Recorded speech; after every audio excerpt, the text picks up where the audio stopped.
guys, it's Grip. Welcome back to Grip's Archery channel. Today we're going to talk about the right way to shoot your trigger style release. Let's go ahead and get started.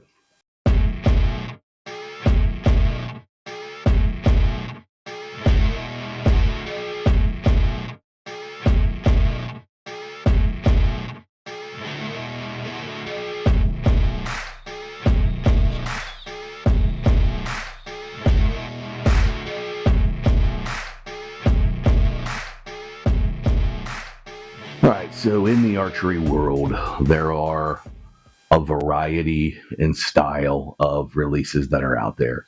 You have your trigger, aka your wrist strap style. You have buttons, they call them buttons, thumb trigger, and you have what we used to call back tension. Today, they're more commonly referred to as a hinge style release.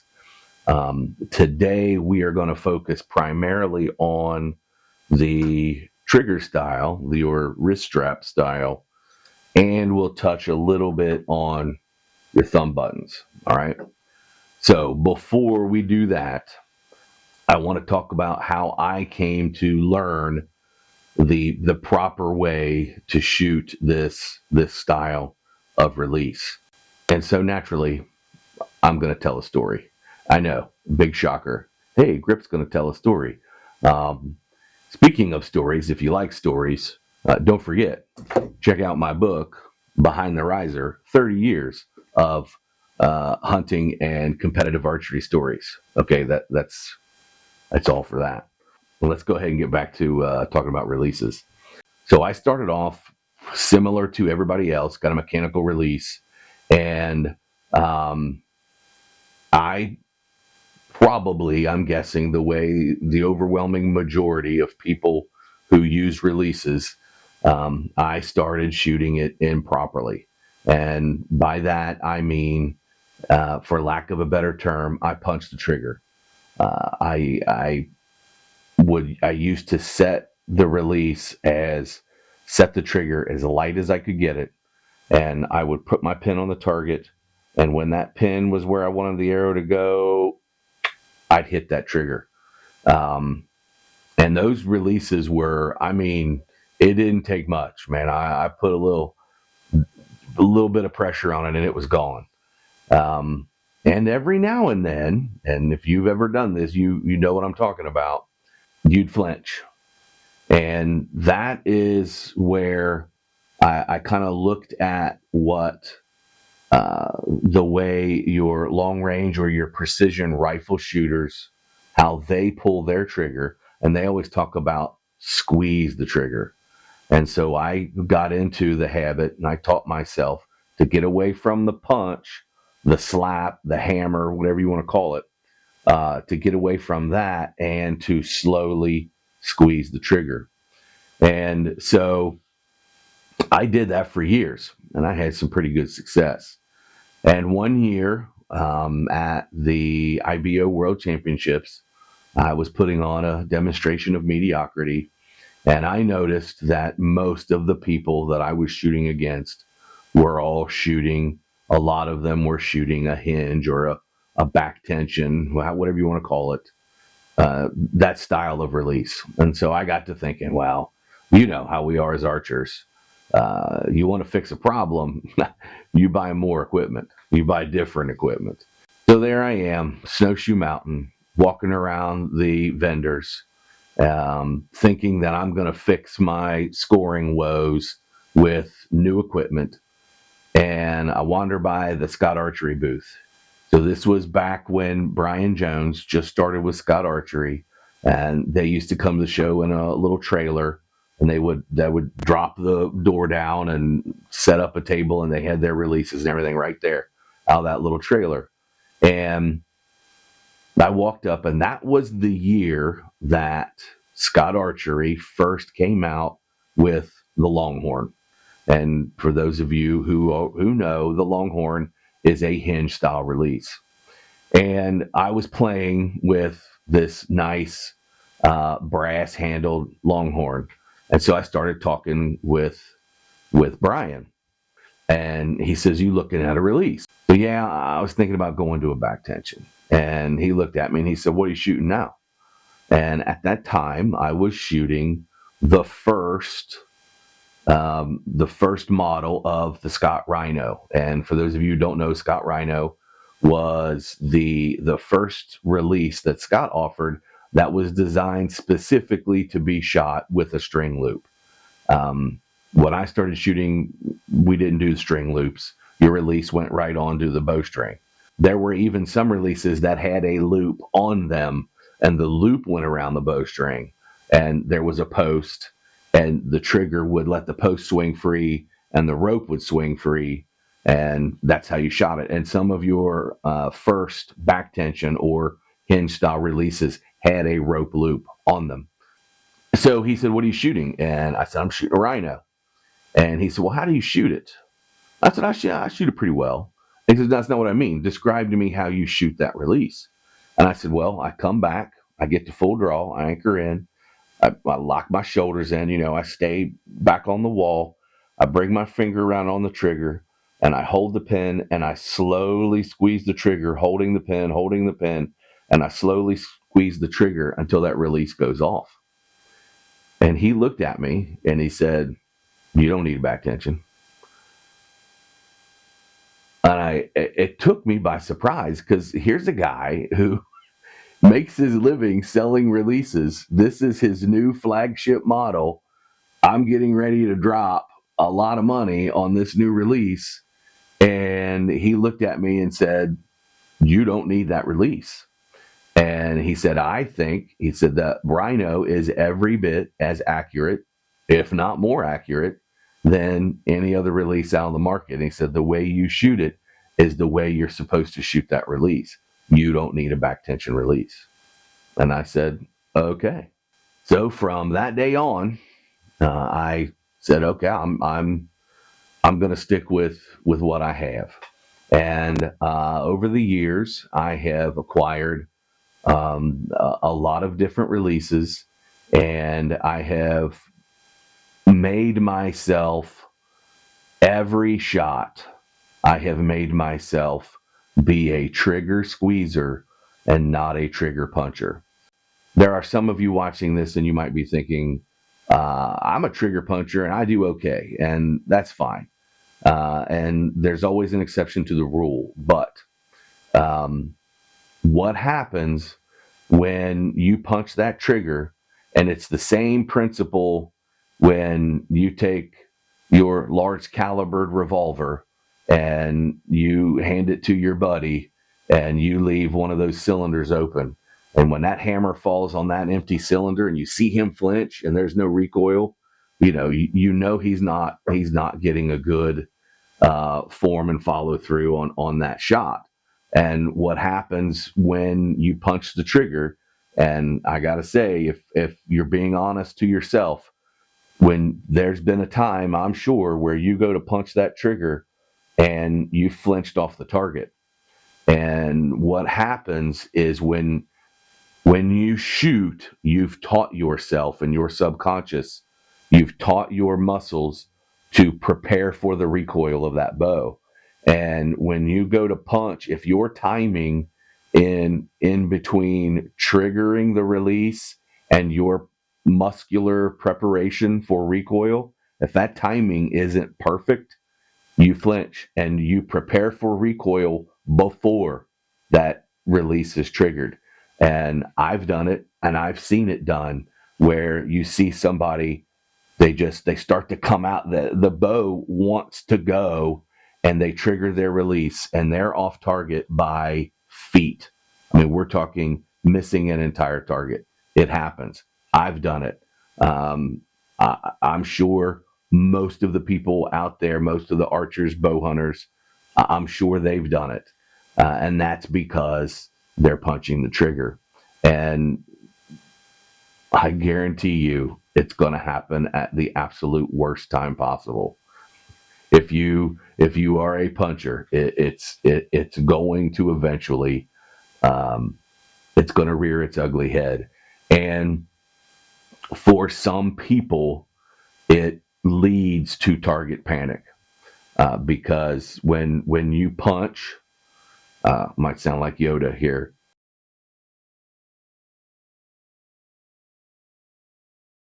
but punching leads to flinching, flinching leads to panic, and panic leads to suffering. Because if you've ever had target panic or you have target panic, uh, it can be tough to deal with. So what you need to do is practice, practice, practice, practice. You have to make yourself every time, every shot counts. You have to squeeze that trigger. All right, and I'm going to go to some video of me shooting, but I'll just talk about it first.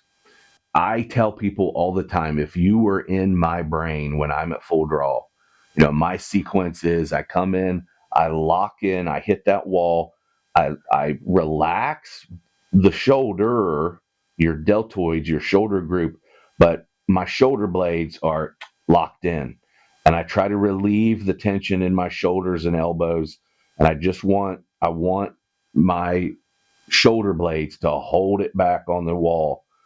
I get my level leveled and I bring my finger around and I just start to slowly apply pressure the whole time. I'm holding the pin on the target, holding the pin on the target, and I slowly squeeze. And in my head, my thought process is, okay, that pin's on, squeeze, squeeze, squeeze, and when the pin drifts off, stop, stop, stop, squeeze, squeeze, squeeze, stop, stop, stop, squeeze, squeeze, squeeze, and it goes off. And if you can make yourself do that, then I'm predicting that the flinches will be a thing of the past. And I have ingrained it into my shooting that even when I'm hunting, I don't punch. Man, I come down on a deer and I am just squeezed till it goes off. I don't punch because that's the way I have taught myself to shoot and the way I've taught myself to trigger that release. All right, so let's go real quick to just a few clips of me shooting. What I'll be shooting is a newer release to my collection, the Scott Verge, and the way I have the reason I'm using this release for this video clip is I have the release set, I have the sear set on the clicker side, so you'll hear that release click. And the Verge, similar to your hinge style releases that have clickers to let you know that you're close, get ready.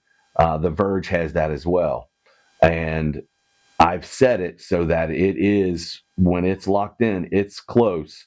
And all I have to do is give that trigger just a little bit of a squeeze and you'll hear it click. And when I'm out that click, I know it's time to just slowly start squeezing.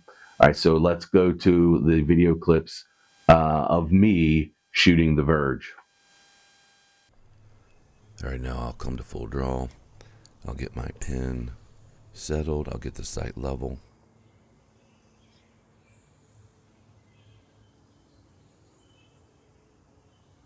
Here comes the click.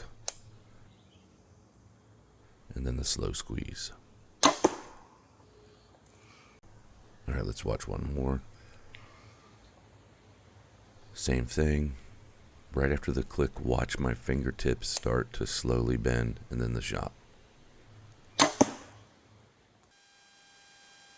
All right, and now on this clip, I'm going to shoot it improperly. And you'll notice that it, when you listen closely, you'll hear it click shoot. And so I've come up, I've put the pin on target, and I've just punched that trigger.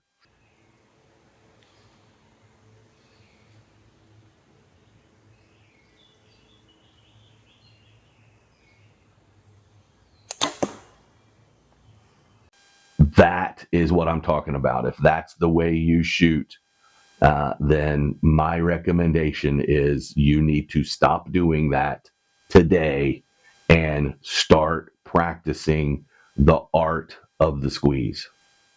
All right, and next I want to talk about this style of a release, your thumb button or your thumb trigger. They have become quite popular, and the reason is that triggering mechanism is perfect, in my opinion. They're quick, and you never feel the trigger move. And I'm going to talk more about that here in just a little bit.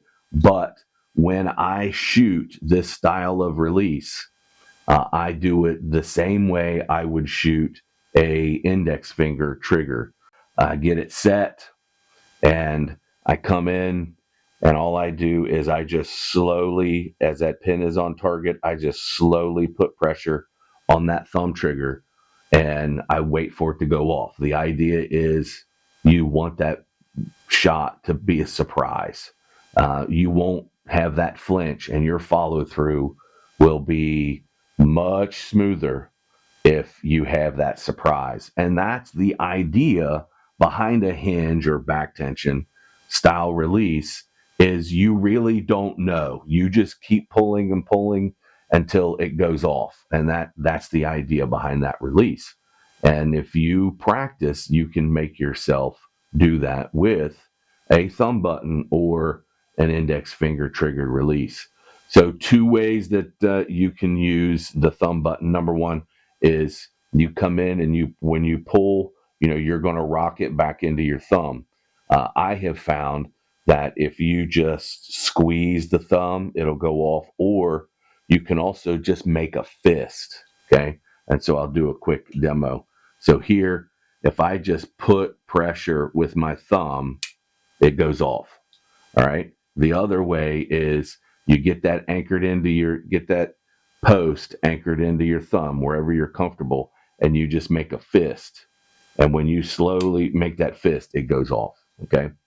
So those are the two ways that I would go to trigger that thumb button style release.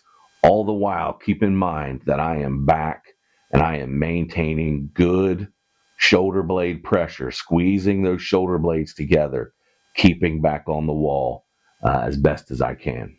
Now, in the decades that I've been doing this with various trigger style releases, I have found out that um, I have a couple preferences in the style of triggering mechanism that I'm after. The difference is the sear. Okay, the release, if it is a roller sear, there are times where I catch myself squeezing it so slowly that I can actually feel the roller coming over the sear, and so I can feel that trigger move. I don't want to feel the trigger move. I have found that I just want to squeeze, squeeze, squeeze, and then it just goes off. And I never actually feel the trigger pivot or move at all. That's one of the advantages to the thumb button. I never feel the trigger move. As soon as that trigger moves, it releases. And so here are some of my favorite releases.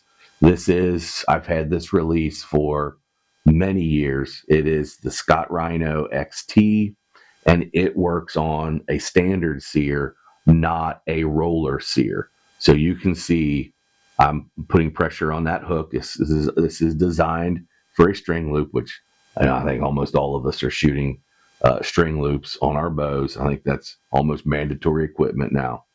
Um, but as soon as that trigger moves, it goes. I never feel it move, because when it moves, it's letting go. So to me, a standard sear and not the roller sear is the preferred release of choice. I still can shoot and still do shoot some of the releases with rollers, but when push comes to shove, when I'm in the tree, this is going to be the release that I'm going to have on my wrist. Now, another example, and here's one. They don't even make this release anymore. And as far as I know, I think I'm one of the only people on the planet that loved this release. And that is this guy right here. This is a Scott Stingray. And It is a handheld. It came with a wrist strap, and I first started shooting it with the wrist strap still installed, but I took the wrist strap off. And this is a handheld index finger triggered release. And what I really like about it is I do not feel the trigger move. Soon as I apply pressure and that trigger moves, it's gone. And that's what I'm after. All right, guys. So hopefully the information in this video will help you eliminate those flinch misses, will help you tighten up those groups, and will possibly help you to become a better target archer, but more importantly, to become a more consistent and lethal bow hunter. We owe it to those animals that we pursue to be as deadly as we can. We want to eliminate those misses and those bad shots.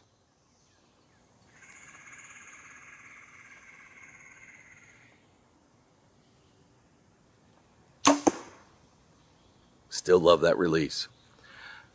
Hey, guys, I think that'll probably do it for this episode of Grips Tips. Remember, the moral of the story is you want to squeeze, squeeze, squeeze. Don't punch. Do not punch, all right? Take your time, squeeze that trigger, let that release surprise you. That's what you're after. You get a chance, if you like good archery stories, don't forget, go check out my book, Behind the Riser. If you like stories, you're going to like this book. Hunting stories, good ones, bad ones, things that didn't end well for me, things I've seen out in the wilderness, and some stories about my competitive archery career. So give it a chance, check it out. And if you do get the book and like it, give me a rating there on Amazon. I'd greatly appreciate that 5-star rating. As always, guys, thanks for watching. If you would, do me the favor, click like and subscribe, and I'll talk to you guys later.